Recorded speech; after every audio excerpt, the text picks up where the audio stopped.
आप सबको मेरा नमस्कार। इस देश में सबसे अहम मुद्दा है नरेंद्र मोदी का हर कीमत पर गौतम अडानी को बचाने का कुत्सित प्रयास करना। यह देश जानता है, अब देश का बच्चा बच्चा जानता है कि अडानी को बचाने के लिए देश हित को भी गिरवी रखकर नरेंद्र मोदी हर कीमत चुकाने को तैयार हैं। लेकिन क्योंकि अडानी को बचाने के लिए स्वांग रचने में सबसे बड़ा स्वांग जॉर्ज सोरोस नाम के एक आदमी को लेकर रचा जा रहा है। बीजेपी के बददिमाग प्रवक्ता, अधकचरा ज्ञान लेकर घूमने वाले सांसद, अडानी की दलाली कर रहे उनके मंत्री कांग्रेस के खिलाफ जॉर्ज सोरोस को लेकर कुछ आरोप लगाते हैं। तो आरोपों का जवाब तो हम दे रहे हैं। आज हमारे कुछ सवाल है जॉर्ज सोरोस पर, और उसका जवाब नरेंद्र मोदी को, उनकी पार्टी को और उनकी सरकार को देना पड़ेगा। सत्ता में काबिज रहे आपको 11 साल हो गए। जॉर्ज सोरोस नाम का आदमी अगर भारत विरोधी गतिविधियां कर रहा है, अगर वो भारत की सरकार को अस्थिर करने की कोशिश कर रहा है, अगर वो एंटी एस्टैब्लिशमेंट प्रयास कर रहा है, तो उसका धंधा पानी हिंदुस्तान में आप बंद क्यों नहीं करते हैं? उसका धंधा पानी तो खूब फूल फल रहा है, पनप रहा है। उसको इस देश में ऑपरेट करने की इजाजत क्यों है? आप आदेश दीजिए, उसके सारे बिजनेस यहां पर बंद दो, उसकी फंडिंग बंद हो। स्टार्टअप में फंडिंग है, किसानों को फंडिंग है, स्टूडेंट को फंडिंग है, छोटे छोटे बिजनेसेस में उसकी फंडिंग है, वो फंडिंग बंद करवाइए। आप सिर्फ लफ्फेबाजी करते हैं क्योंकि आपके पास कोई तथ्य नहीं है, और अगर तथ्य होता तो अभी तक आप जॉर्ज सोरोस पर प्रतिबंध लगा चुके होते हिंदुस्तान में। और लिखिए यूएस की सरकार को और कहिए कि एक ऐसा व्यक्ति है जो हमारे देश में अनिश्चितता का माहौल बनाने की कोशिश कर रहा है, भारत विरोधी गतिविधियां कर रहा है, उसका प्रत्यार्पण हो, हम यहां पर उसके खिलाफ एक्शन लेंगे। लेकिन आप ऐसा कुछ नहीं कर रहे। और अब सुनिए नरेंद्र मोदी की सरकार जॉर्ज सोरोस के लिए कर क्या रही है। नरेंद्र मोदी खुद और उनकी सरकार जॉर्ज सोरोस को पैसे दे रही है। और हम बीजेपी की तरह व्हाट्सएप के खर्रे पढ़कर नहीं आते, तथ्य और सबूत लेकर आते हैं। ये तथ्य और सबूत मेरे हाथ में है जो मैं आपके साथ साझा भी कर लूंगी। जॉर्ज सोरोस की ओपन सोसाइटी नाम की जो फाउंडेशन है, उसका इस दुनिया के 68 देशों में प्रोजेक्ट चल रहा है। और उन 68 देशों में जो प्रोजेक्ट है उसकी फंडिंग, उसकी असिस्टेंस, उसकी एड यूएन डेमोक्रेसी फंड से आती है। UN democracy fund UN secretary general की नाक के नीचे है, यूएन सेक्रेटेरिएट में है, और यूएन डेमोक्रेसी फंड में करीब 45 देश डोनर हैं। और नंबर 4 के डोनर मोदी जी हैं, हिंदुस्तान है। क्यों डोनेट कर रहे हैं आप? आपने 900,000 यूएस डॉलर्स पिछले 8 सालों में क्यों दिए यूएन डेमोक्रेसी फंड को, जो जॉर्ज सोरोस को फंड कर रहा है? सवाल आपसे यह पूछा जाएगा। सवाल पूछा जाएगा कि जो 7 बड़े डोनर है यूएन डेमोक्रेसी फंड में, उसमें जापान है, अमेरिका है, ऑस्ट्रेलिया है, जर्मनी है, इंडिया है, स्पेन है और कतर है। इंडिया चौथा नंबर का डोनर है। यूएन डेमोक्रेसी फंड को आप डोनेट करते हैं। यूएन डेमोक्रेसी फंड से पैसा जो है वो जॉर्ज सोरोस को जा रहा है, उसके 68 प्रोजेक्ट्स को जा रहा है, और आपको सिर्फ लफ्फाजी करनी है। क्यों आप जॉर्ज सोरोस को पैसा दे रहे हैं? क्यों आपने 900,000 यूएस डॉलर्स उनको दिए? लेकिन अभी बीजेपी और जॉर्ज सोरोस की जो मिली भगत और कहानी है ना, वो खत्म नहीं हुई है। जॉर्ज सोरोस का हिंदुस्तान में आना हुआ 1999 में। अटल बिहारी वाजपेयी इस देश के प्रधानमंत्री थे। तब वो कुछ फेलोशिप और स्कॉलरशिप जैसी चीजें दिया करते थे। 2014 से उन्होंने ग्रांट प्रोग्राम शुरू किया और जॉर्ज सोरोस की ओपन सोसाइटी का Soros economic development fund SEDF के दो बड़े इन्वेस्टमेंट आर्म, सोंग फंड जो ISB में चलता था और दूसरा अस्पाडा। कृपया फोटोज दिखाना शुरू करें। सोरोस का जो फंड अस्पाडा था उसने करीब $90 मिलियन छोटे उद्योगों में, किसानों के में, स्टार्टअप में, तमाम जगह इन्वेस्ट किए। लेकिन बड़ा पैसा अस्पाडा ने सोशल इंपैक्ट के तहत दो कंपनियों को दिया। ये दो फंड वेंचर्स थे, इन दो कंपनियों को बड़ा पैसा दिया। उन कंपनियों के नाम है नियो ग्रोथ और कैपिटल फ्लोट। और कैपिटल फ्लोट की बात करते हैं। कैपिटल फ्लोट के ये फाउंडर्स हैं गौरव हिंदुजा और शशांक ऋष्यशृंग, स्टैनफोर्ड ग्रेजुएट्स हैं, कैपिटल फ्लोट चलाते हैं। इन्होंने करीब $300 मिलियन, $300 मिलियन की फंडिंग 40,000 छोटे उद्योगों, किसानों, स्टार्टअप ऐसी जगहों पर करी है। यह कैपिटल फ्लोट अब एक्सियो के नाम से जाना जाता है और यह एक्सियो जो है यह फंडिंग कर रहा है। जैसा कि मैंने आपको कहा, यह कैपिटल फ्लोट है। कैपिटल फ्लोट में बड़ा पैसा सोरोस के इन्वेस्टमेंट आर्म अस्पाडा, जो अब लाइट रॉक के नाम से जाना जाता है, उसने लगाया। कैपिटल फ्लोट का नाम अब बदल के एक्सियो हो गया है और उसको ये दो नौजवान गौरव हिंदुजा और शशांक ऋष्यशृंग चलाते हैं। ये दो नौजवान प्रतिभावान हैं। इन्होंने $300 मिलियन इन्वेस्ट किए हैं, 40,000 छोटे मध्यम लघु उद्योगों को दिए हैं। इन्होंने करीब पैसा किसानों को दिया है, स्टार्टअप में लगाया है।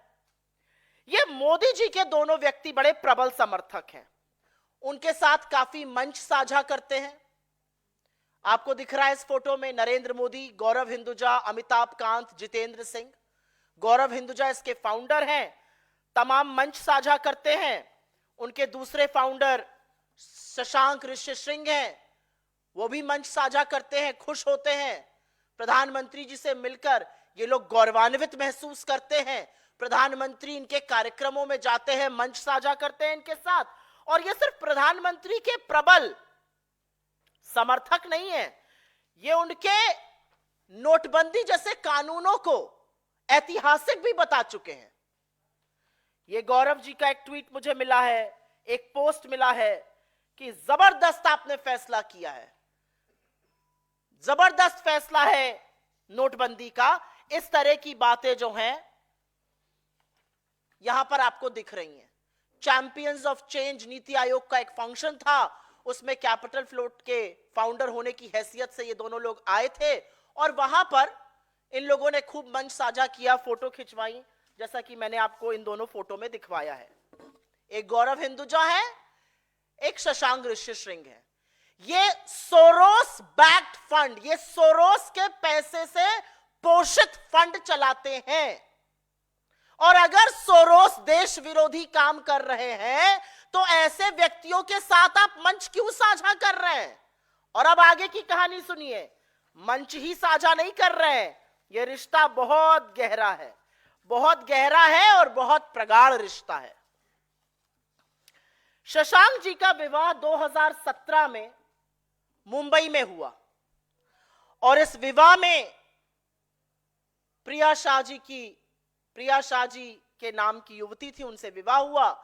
प्रिया शाह जी राजेश शाह जी की बेटी है और वीरेंद्र शाह जो बीजेपी के कोषाध्यक्ष होते थे उनकी पोती हैं। वीरेंद्र शाह जी वही व्यक्ति हैं जो राज्यसभा सांसद भी रहे और उसके बाद पश्चिम बंगाल के गवर्नर रहे और 2013 में जब उनका निधन हुआ तो तत्कालीन भाजपा अध्यक्ष राजनाथ सिंह जी ने उस पर ट्वीट करके शोक संदेश भी जारी किया था। शशांक ऋष्यशृंग की शादी भाजपा के नेता वीरेंद्र शाह की पोती प्रिया शाह से हुई। उस शादी में लाल कृष्ण आडवाणी शामिल थे। उस शादी में देवेंद्र फडणवीस शामिल थे। ये आपके सामने तथ्य हैं, उस टाइम के अखबार जो बता रहे हैं कि उस बड़े विवाह में जो संपन्न हुआ, दूसरा भी दिखाइए अडवाणी जी वाला, उसमें कौन कौन आया था, ये सब लोग उसमें शामिल हुए। शादी में वर वधू को आशीर्वाद दिया। और उसके एक ही साल पहले जब प्रिया के भाई मतलब वीरेंद्र शाह जी के पोते की शादी हुई थी, तो उसमें पीयूष गोयल वगैरह भी शामिल हुए थे। तो रिश्ता बहुत गहरा है। शशांक ऋषिशृंग का बीजेपी के एक परिवार से रिश्ता है, लेकिन वो जॉर्ज सोरोस द्वारा पोषित एक फंड को चलाते हैं, कैपिटल फ्लोट, जो अब एक्सियो है। तो इस पर अब हम क्या कहें? हमारा सवाल है कि ऐसे लोगों के साथ आप क्या कार्रवाई करिएगा? ऐसे लोगों के खिलाफ आप क्या कार्रवाई करिएगा? बीजेपी सोरोस पोषित लोगों से रिश्ता क्यों रखती है? नरेंद्र मोदी सोरोस पोषित लोगों से गलबैया क्यों करते हैं? अगर जॉर्ज सोरोस इस देश के खिलाफ गतिविधि कर रहे हैं, तो यूएन डेमोक्रेसी फंड जो उनको पैसा देता है, उसमें आप डोनर क्यों हैं? ये सारे सवाल आपसे पूछे जाएंगे, इस मंच से नहीं, हर जगह से पूछे जाएंगे। और अब क्योंकि दो चार झूठ और बोले गए हैं, तो वो भी बताना जरूरी है। डूबते को तिनकों का सहारा, बीजेपी को फेक न्यूज का सहारा। मीडिया पार्ट लगाइए जरा। एक फ्रेंच मीडिया कंपनी है, media part. Please put media part, the last one. एक फ्रेंच मीडिया कंपनी है मीडिया पार्ट। जब बीजेपी के अधकचरे ज्ञान वाले लोगों ने प्रेस कॉन्फ्रेंस करी और दलाल जो बने हुए हैं सदन में बोले, तो उन्होंने मीडिया पार्ट का हवाला दिया। गजब बात है। मीडिया पार्ट ने डिनाई कर दिया कि नहीं, हमारे बल पर फेक न्यूज मत फैलाइए। फैक्ट्स जो हैं आपकी कंस्पिरेसी थ्योरी को डिनाई करते हैं, हमने कोई ऐसा आर्टिकल ही नहीं छापा है। ये तो मीडिया पार्ट ने बीजेपी की फेक न्यूज का कच्चा चिट्ठा खोल दिया। लेकिन मीडिया पार्ट के कच्चा चिट्ठा खोलने से पहले हमारा एक सवाल है, मीडिया पार्ट का आपको बड़ा सहारा मिल रहा है, मीडिया पार्ट के बलबूते पर आप फेक न्यूज फैला रहे थे। अगर मीडिया पार्ट आपके लिए इतना विश्वसनीय है, तो यह बताइए, जब यह राफेल का खुलासा करता है, तब इसके खिलाफ प्रेस कॉन्फ्रेंस क्यों कर रहे थे? तब क्यों कह रहे थे यह भारत विरोधी साजिश रच रहा है, षड्यंत्र रच रहा है? खैर, अब तो दूध का दूध और पानी का पानी हो गया है, करारा तमाचा आपके मुंह पर पड़ा है। मीडिया पार्ट ने बोल दिया है, हमारा कोई ऐसा आर्टिकल ही नहीं है, हमारे बूते पर फेक न्यूज फैलाना बंद करिए।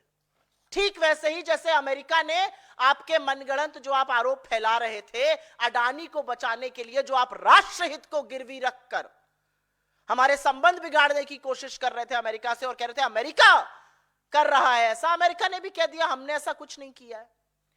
लेकिन एक ऑर्गेनाइजेशन है OCCRP, उसका बड़ा हवाला देते हैं। इसको हटा दीजिए, just go to the background. उसका बड़ा हवाला देते हैं OCCRP का। OCCRP के लिए ये लोग कहते हैं ये एक फंडेड पेपर है और ये भारत के खिलाफ साजिश कर रहा है। ये भारत के खिलाफ साजिश नहीं कर रहा है, ये अडानी की कलई खोल रहा है, ये अडानी की बखिया उधेड़ रहा है। और इससे दिक्कत है क्योंकि ये गौतम अडानी और नरेंद्र मोदी के संबंधों की बखिया उधेड़ रहा है। इससे दिक्कत है क्योंकि इसी OCCRP ने अपनी इन्वेस्टिगेटिव रिपोर्ट में कहा था कि विनोद अडानी के जो दो सहयोगी हैं, चांग चुंग लिंग और नासिर अली शाबान अली, उनके पास अडानी ग्रुप की 4 लिस्टेड कंपनियों के 13% शेयर हैं। भारत का कानून कहता है किसी भी लिस्टेड कंपनी की 25% जो शेयर होल्डिंग है वो जनता के पास होनी चाहिए। उस 25% में से 13% विनोद अडानी के सहयोगी लेकर बैठे थे। और इसी OCCRP की रिपोर्ट के बेसिस पर यह भी पता चला कि जब अडानी जी कोयला देश ला रहे थे और मोटा माल कमा रहे थे कोयले का दाम बढ़ा बढ़ाकर, जिससे किसानों का आ रहा है 50,000 की बिजली का बिल, उस कोयले का दाम बढ़ाने का काम इन्हीं चांग चुंग लिंग और नासिर अली शाबान अली ने किया और उसके बेसिस पर बिजली के दाम बढ़े। इसलिए ओसीसीआरपी से दिक्कत है। ओसीसीआरपी से इनको कोई दिक्कत नहीं। और मैं तो ये पूछना चाहती हूं, चलिए ओसीसीआरपी तो बता देता है हमें कौन फंड कर रहा है, आप बता दीजिए आपके पास पैसे कहां से आ रहे हैं। आप बताइए ना पीएम केयर फंड ने किसने पैसा दिया है। आप बताइए आपने चंदा दो धंधा लो में किस किस से पैसा लिया है, कैसे रेडें करवाई हैं, कैसे गोकशी की कंपनियों से पैसा लिया है। तो ये हो गई ओसीसीआरपी और मीडिया पार्ट की बात। फिर हम बात करते हैं विदेशी मीडिया पर आश्रित है कांग्रेस। ये बात सुनने में बड़ी मिलती है, सदन में भी ये बोलते हैं, टीवी डिबेट में भी अधकचरा ज्ञान लेकर जो आते हैं वो ये बोलते हैं।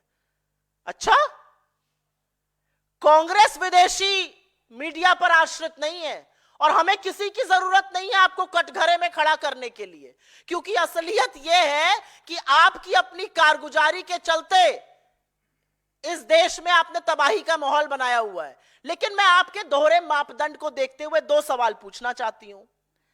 अगर आपको विदेशी मीडिया से दिक्कत है तो जो मोदी जी के कसीदे पढ़ देते हैं उनको सारी पार्टी उछल कूद करके, नतमस्तक करके, शीर्षासन करके क्यों शेयर करती है। एक वो द गार्डियन को गलत समझ लिया, न्यू गार्डियन समझकर सबने लगा दिया। क्यों लगाया? मॉर्निंग कंसल्ट नाम की कोई कंपनी है, 200 लोगों का फीडबैक करके नरेंद्र मोदी को उन्होंने दुनिया का बड़ा अच्छा लीडर बता दिया। अरे सारी भाजपा, नरेंद्र मोदी से लेकर नड्डा और सारी भाजपा लग गई उसको प्रचारित करने में। क्यों लग गई? ये तो विदेशी है।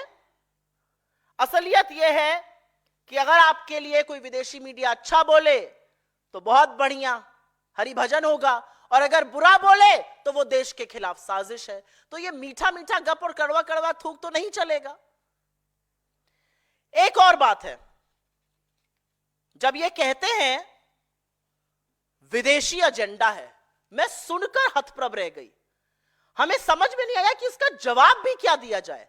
इनके लोग बोलते बोलते ये बोल गए जातिगत जनगणना विदेशी मुद्दा है।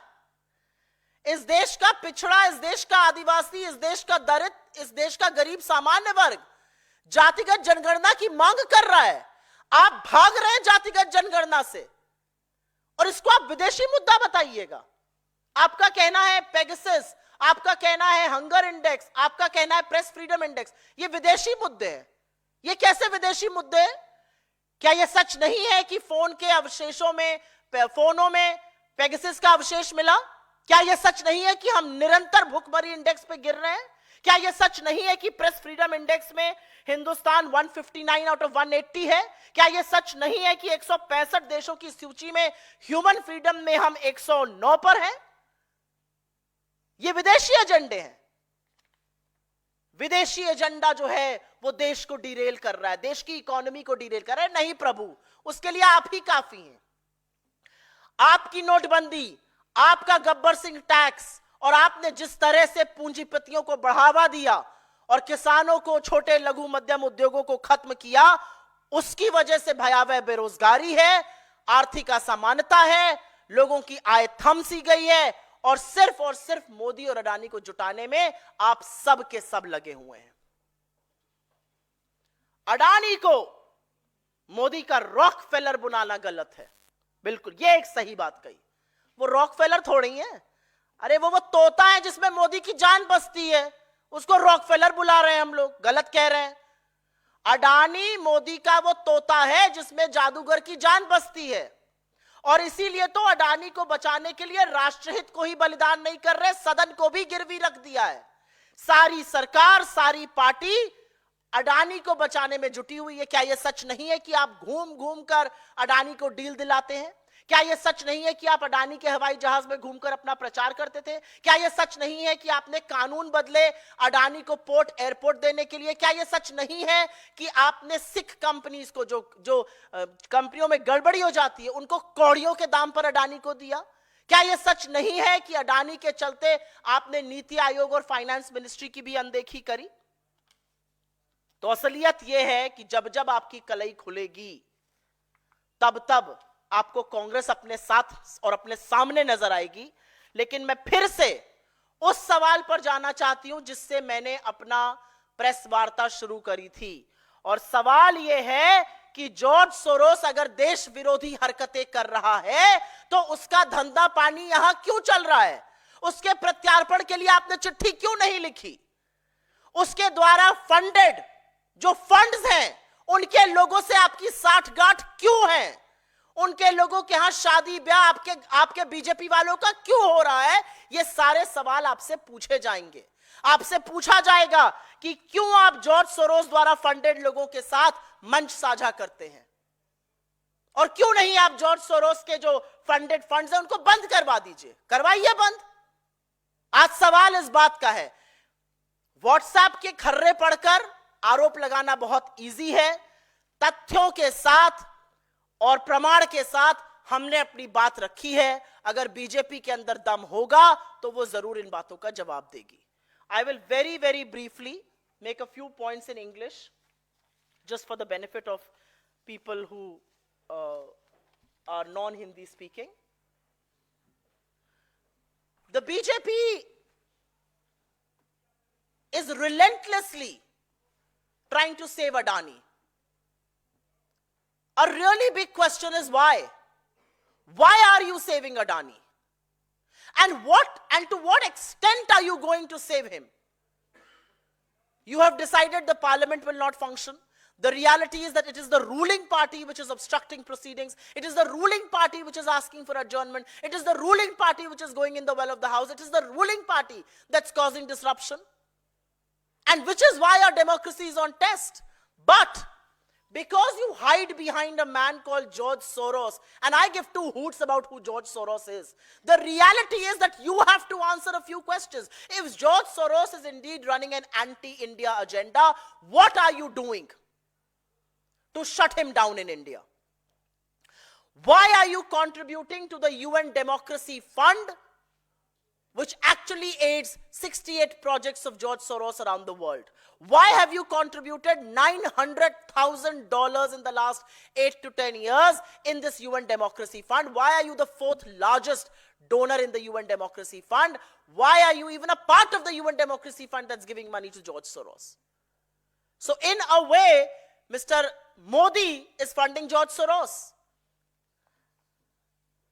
George Soros came to India in 1999. Atal Bihari Vajpayee ji was the Prime Minister of this country.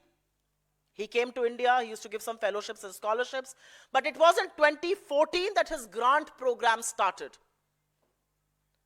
George Soros' Open Society has a Soros Economic Development Fund. It has two big funds, Song Fund and Aspada, which is now known by another name. It has been bought over. Aspada, please go to the first one. Aspada was backed by Soros, and this invested money in two big funds, Neo Growth and Capital Float. Capital Float, founded by these two gentlemen, seemingly bright young boys, Gaurav Hinduja and Shashank Rishyasinghe. This fund is now known as Axio, and Axio, like I said, Gaurav Hinduja and Shashank Rishyasinghe. This fund, these are the two founders. They are seemingly very fond of Mr. Modi. They have shared public platforms with him. They have supported his demonetization, but they were funded by George Soros. Why are you spending time? Why are you sharing the stage? Why are you backing people who have been funded by George Soros? And it doesn't just end there. Shashank Rishyasinghe is married to the granddaughter of Viren Shah. Viren Shah is an ex-treasurer of the BJP. He was also the governor of West Bengal between 1999 to 2004 when Atal Bihari Vajpayee was in government. And when Shashank Rishyasinghe got married to Viren Shah's granddaughter, people like Mr. Advani and then Chief Minister Devendra Fadnavis attended this wedding. When her brother had gotten married, Piyush Goyal and multiple other people had gone. So the question is that what are you doing about all of these funds? And these are not small operators, by the way, just for your information. Axio has supported 40,000 small businesses across the country. It has invested $300 million in small businesses, startups, and other places like that. It has given money to farmers. What are you doing about this? If Soros is running an anti-India agenda, how is money from his fund flowing into Indian startups, flowing into Indian small ventures, flowing into these funds? And why are you sharing platforms with people who are backed by Soros? The reality is that you have zero proof. The reality is You have no evidence, and the reality is you are only hiding behind Soros because you need an alibi to save Mr. Adani. Go back to the main screen, please. And as far as allegations of OCCRP is concerned, OCCRP brought to light how 13% of the public float in 4 Adani listed entities was held by Chang Chung Ling and Nasir Ali Shaban Ali, aides of Vinod Adani. It also brought to light how coal prices were inflated by these 2 individuals, how prices of electricity considerably went up because of them. Media Part, another media organization being quoted by the BJP, has issued a big fat denial and has said that this amounts to spreading fake news because they have never published an article like this. But the counter question is, you want to use Media Part. Media Part has called out your fake news. But even before that, if you want to give Media Part some relevance, why are you not talking about the Rafale scam? Because Media Part also reported on the Rafale scam. It's very convenient for you to not talk about the Rafale scam. The reality is that whether it is the foreign media, which reports, when it reports against you, is a part of some anti-India conspiracy, but you resort to reporting to foreign media when it talks well of Mr. Modi. From Morning Consult to The Guardian, to anybody who has one good thing to say about the Prime Minister, it will be reported by every BJP handle, every BJP worker, every MP, every minister, everybody. Why? And do you honestly believe that we need foreign media to put you in the dock? Your own policies, your own failures, which have caused joblessness, high prices, income inequality, incomes being stagnant. These are reasons enough to put you in the dock. And which is why we are asking the question, why are you taking attention away from the one big scam that this country must discuss, that Parliament must discuss, that Parliament must know? And that is the Adani scam. The Adani scam, which has raised questions on India's corporate governance, India's credibility of markets, India's rule of law and order, amongst various other things. I will go back and raise the final point that I raised before, that there are people associated with the George Soros Fund, backed by that fund, who are very pally with you, who you support. Why are you doing that? And if George Soros is indeed doing an anti-India activity, shut him down. Why are you not doing that either? Why have you not written to the US? And why have you not asked for custody of George Soros? If he's running an anti-India agenda, have you taken any legal recourse? And the answer to that is a no, because they have no proof and they only want to divert from the issue that matters, and that is the Modi-Adani scam. आपके सवालों का स्वागत है. अगर आपके सवाल इससे प्रेरित रहें तो मैं शुक्रगुजार होंगी. जी हाँ, बताइए. Ma'am, like you have mentioned that you have all the facts with you. So now, will the opposition accept the demand of the BJP that there should be a discussion upon George Soros within the House? We will accept the demand the day BJP accepts the demand to do a discussion on Gautam Adani. And I will tell you why. BJP's allegations about George Soros, and I hold no brief for him, are unsubstantiated. But as far as Gautam Adani is concerned, he has been indicted by the grand jury from the Department of Justice in the United States. His deal stand cancelled by Kenya, both airport and power. His power deal in Bangladesh is being scanned and probed into by the Bangladesh court. Sri Lanka is on watch as far as his power deal is concerned. He is facing protests in Israel and in Australia, and Switzerland has frozen accounts related to Gautam Adani. There are charges of wrongdoing, fraud, misgivings, and also bribery, for which he has been indicted by the grand jury. The SEC of the United States and FBI probed him for 2 years, and only after that were the warrants issued. The BJP does not want to talk about a man who faces warrants from the United States of India, or United States of America, and in India, they want to protect him? I mean, what sort of logic is this? And I'm sorry to say, I'm a little disappointed with media not raising this question.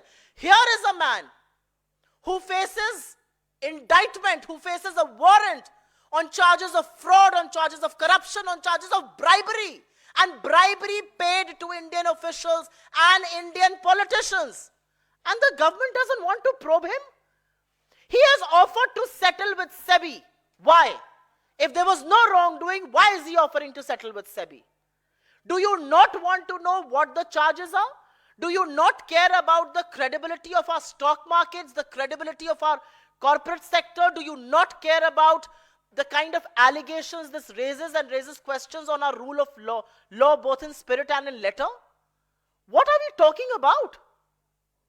और इसका मैं हिंदी में जवाब जरूर दे देती हूं, और इसलिए देना जरूरी है क्योंकि बीजेपी के जो बातें हैं वो मनगढ़ंत हैं।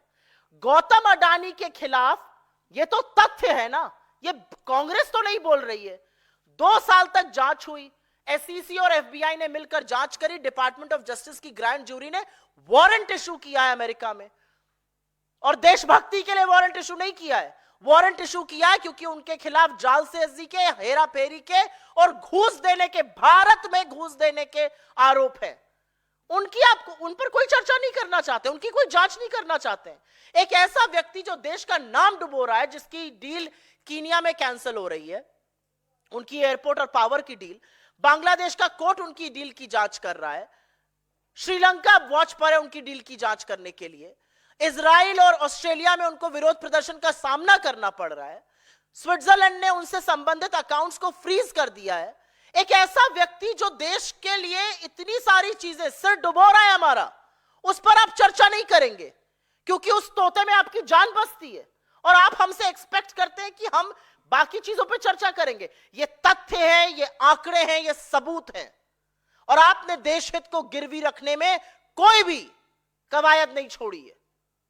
आपने अमेरिका पे आरोप लगाया, अमेरिका ने पलट के कह दिया गलत है। आपने मीडिया पार्ट पर आरोप लगाया, उन्होंने पलट के कह दिया आप हमारे सहारे फेक न्यूज ना फैलाइए। आप किसी चीज की जांच नहीं करना चाहते अडानी पर, जिसके ऊपर इतने संगीन, मतलब वारंट इशू है आदमी के खिलाफ, आप उसकी जांच नहीं करना चाहते हैं। ये राजा तोते को बचाने का काम कर रहा है, लेकिन तोता बच नहीं पाएगा जी। There is only one demand, and that one demand is that Gautam Adani needs to be probed, a JPC needs to be formed, and he needs to be arrested.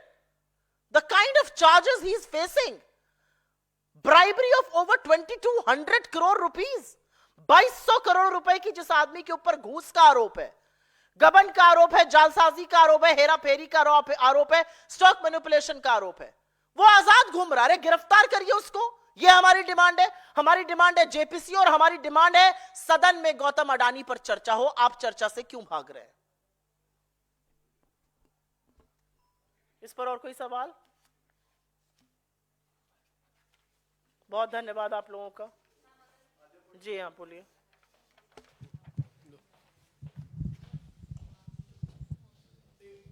हाँ, ये मेरा भी प्रेस कॉन्फ्रेंस चल रही है, आप लोग बीच में आ गए।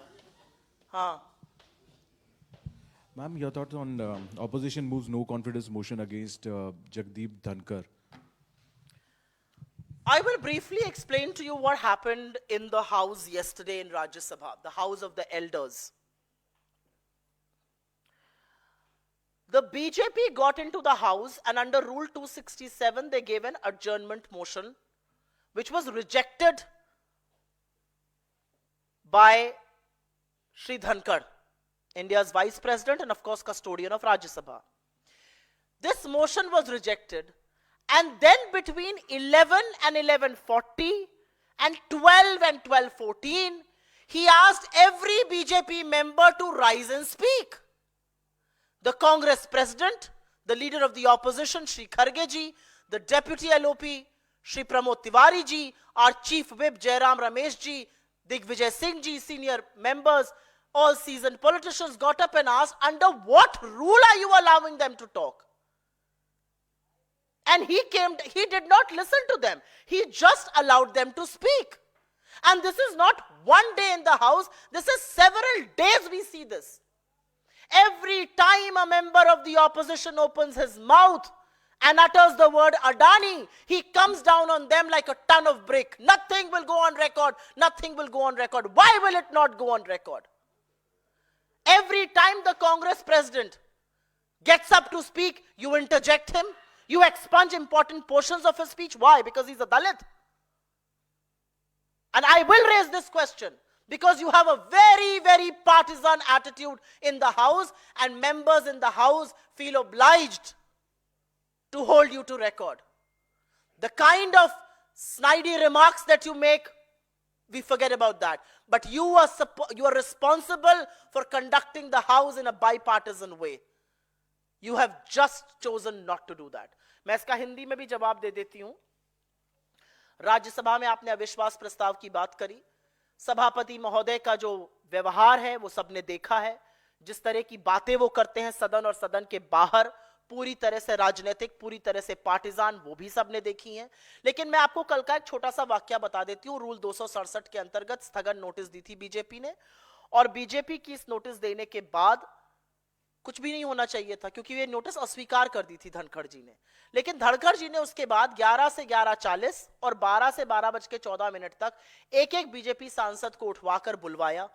तो नेता प्रतिपक्ष और कांग्रेस अध्यक्ष श्री खरगे जी ने, उपनेता प्रमोद तिवारी जी ने, चीफ विप जयराम रमेश जी ने, सीनियर मेंबर दिग्विजय सिंह जी ने खड़े होकर पूछा आप इनको किस रूल के तहत बुलवा रहे हैं, और इस पर उनका कोई जवाब नहीं था. उन्होंने कोई जवाब नहीं दिया इस पर, और वो उनको बुलवाते रहे. और जब नेता प्रतिपक्ष बोलने के लिए खड़े हुए तो उनको टोक देते हैं. अडानी का शब्द निकल जाए, nothing will go on record चिल्लाने लगते हैं. राज्यसभा की जो प्रोसीडिंग्स है, लोकसभा भी पीछे नहीं है खैर, लेकिन राज्यसभा की जो प्रोसीडिंग्स है वो पूरी तरह से राजनीति से प्रेरित, पूरी तरह से नतमस्तक होकर बीजेपी के तहत चल रही है. और ऐसे में हमारे पास कोई चारा नहीं बचा है. किस तरह से उनको हम बोले कि आपका रोल बाइपार्टिजन है, आप बाइपार्टिजन एटीट्यूड भी दिखाइए.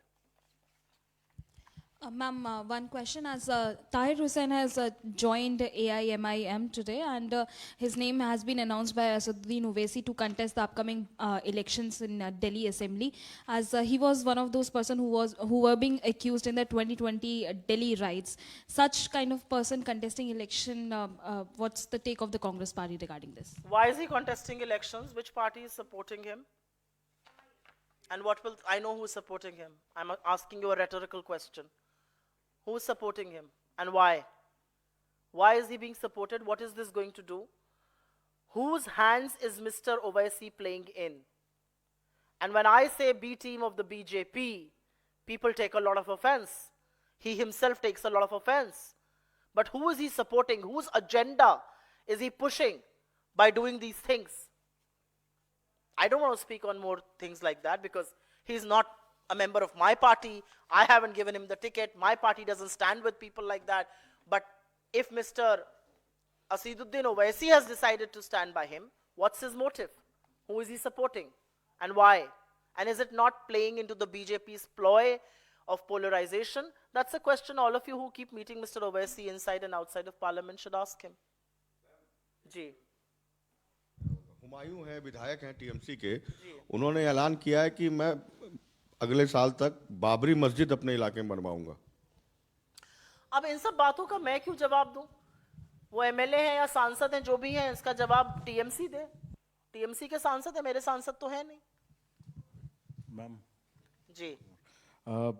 Kiran Rijiju, Union Minister, has attacked Rahul Gandhi, and he said that all he has done is to create tamasha in the parliament, and then he goes abroad, enjoys his holiday. That's the allegation which Kiran Rijiju has made at Rahul Gandhi. Has Kiran Rijiju found time to attend parliament instead of putting his workout videos? Has Kiran Rijiju found time other than lifting weights to tell this country what is he up to? Has Kiran Rijiju found time to make parliament function? The reality is that the failure of the government is apparent in how parliament is not functioning. And what is tamasha? I would like to ask, what is tamasha? You are not allowing the discussion on Gautam Adani, a man who has been indicted, a man who faces various charges around the world, a man who's being probed by various nations across this world, a man who faces a warrant. You are not allowing a discussion there. Why? Because he's close to the Prime Minister. Because any discussion on Adani will amount to a discussion on Narendra Modi. And to attract people's attention, to catch their imagination, We are doing very innovative things. Your problem is that everything innovative that we are doing in parliament, the media is being forced to show this. Whether it's wearing a mask or it's wearing a t-shirt which has a sticker of Modi and Adani, or it's carrying a bag, this is catching popular imagination. That's your problem. And ye tamasha kaise hai? When Atal Bihari Vajpayee comes in a bullock cart protesting against some nominal price rise in fuel, he was doing his democratic duty, and so are we. Kiren Rijiju के पास शायद व्यायाम वगैरह करने से आज वक्त मिल गया होगा, तो उन्होंने वक्तव्य दिया है। सरकार का सबसे बड़ी विफलता है कि सदन नहीं चल रहा है, और सदन में अवरोध बीजेपी बनी हुई है। बीजेपी सदन नहीं चल रही। हम तो जो अपना प्रदर्शन भी है वो सदन के बाहर कर रहे हैं, और ये डिमांड कर रहे हैं कि सदन चलाइए, और सदन के अंदर आके हम चुपचाप बैठ के सदन चलने का इंतजार करते हैं। हो हल्ला कौन कर रहा है? बीजेपी कर रही है। क्यों कर रही है? क्योंकि अगर हो हल्ला नहीं करेंगे तो मोदी और अडानी के ऊपर डिस्कशन करना पड़ेगा। अडानी का डिस्कशन मतलब मोदी का डिस्कशन। क्यों बचा रहे हैं उनको आप? असलियत यह है कि चाहे वो मास्क पहन के प्रदर्शन करना हो, या स्टिकर लगा के करना हो, या बैग लेके करना हो, दुनिया को पता चल गया है मोदी और अडानी एक है, और इसीलिए सेफ है। और मीडिया को भी, क्योंकि वो विजुअल्स अच्छे हैं, दिखाना पड़ रहा है। यह दिक्कत है रिजिजू जी की और उनकी पार्टी की। अगर आपके अंदर जरा सी भी नैतिकता और मर्यादा है, जो कि नहीं है, आपने वो बेच खाई है, उसको गिरवी रख के आप अडानी का बचाव कर रहे हैं। अगर जरा सी भी बाकी है तो गौतम अडानी पर डिस्कशन करा के दिखाइए। 1 घंटे के लिए डिस्कशन करवाइए, आप नहीं करवा पाइएगा। बहुत धन्यवाद आप लोगों का, शुक्रिया।